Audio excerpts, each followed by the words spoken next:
Hearing none, Senator Vick is recognized to close the debate. Thank you, Madam President. I just want to say one thing before I get into my closing debate, and that is I shared this morning from my heart about how our experiences change our view. And I have never had, nor will I ever have, the experiences that Senator Buckner-Webb has had. And I readily admit that. And I respect her, I respect her views and the experiences she has had. But I do respectfully disagree that this is a step backwards.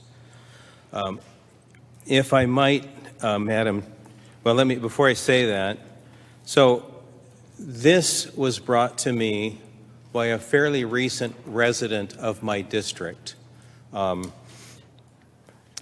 His name is Ward Connerly, and you know, a lot of us complain about the Californians that have moved to Idaho.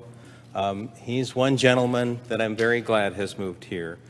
But if I might, Madam President, I would like to read a statement that he delivered to me. Having properly identified the source, the senator may read. And as I'm not reading yet, but I just wanted to mention that these lawsuits that I mentioned in my opening, many of them were won through his efforts. But listen carefully. He says, I am a 70-year resident of the state of California and served on the Board of Regents for the university for 12 years. I discovered the extent to which our society and the university was using race in ways that are antithetical to what most of us would believe in.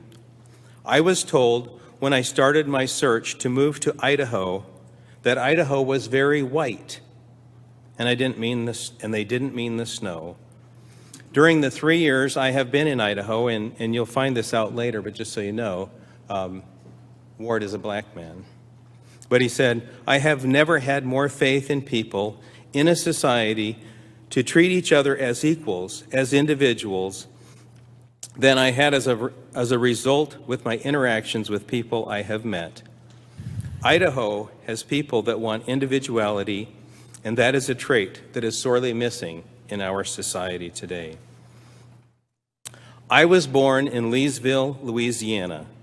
On my birth certificate, there is the letter C. That was noted as being colored. And that designation has been with me for 80 years. This has determined where I could live, where I could eat, who I could marry. It determined my identity. We lived with that paradigm in this country until the 1960s, when President Kennedy and Martin Luther King Jr. and others confronted the issue of race. The decision was made at that time was that all people should be treated equally without regard to their race or color.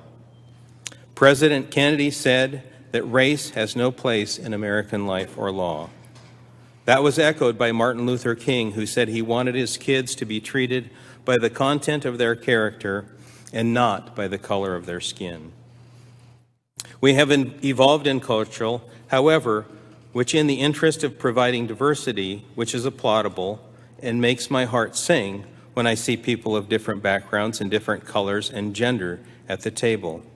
But we've evolved into a culture in which diversity, at least the pursuit of diversity, has become essentially a legalized form of discrimination.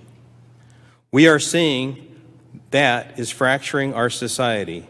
It is causing disruptions, the likes of which we saw in the state of Washington, when the legislature there overturned an initiative that the people put in place, led by me in 1998, which contained the language, the state shall not discriminate against any individual or group on the basis of race, sex, color, ethnicity, or national origin. That was the language that people were outraged at, that the legislature tried to overturn. And a referendum initiative qualified, and the people of the state overturned the legislature action. That effort was led by people of Chinese descent. We have built a society as structured with the pursuit of diversity, in which the pursuit of diversity is turning people against each other. The government shouldn't do that. The government should treat us all as individuals. That's what House Bill 440 seeks to do, to put in place a framework where people are viewed as individuals. If there are problems that certain government entities are not as diverse based on skin color, that can be dealt with without discriminating or giving preferential treatment.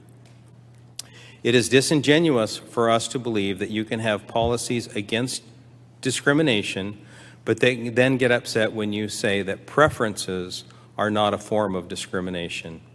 Preferences are discrimination.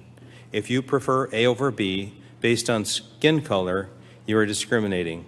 Call it what you want, affirmative action. That is discrimination. We are on a path in this society of creating different groups of people with different citizenship that is going to tear us apart. Even now we have political parties, entities that say the top candidates are old white men. What if they said they are old black guys? Society must get to the point where it doesn't matter what you are. If you have capability, that is one of what is important. House Bill 440 will be one of the most consequential actions taken.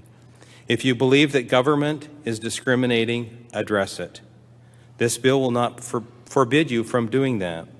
We need to make sure people are viewed as individuals. And I thought this was a very important point. I'm a minority of one, and so is everyone. That is what this country should be viewed at, and that is the path we should pursue. I couldn't say it any better than that, Madam Chairman. Debate is closed.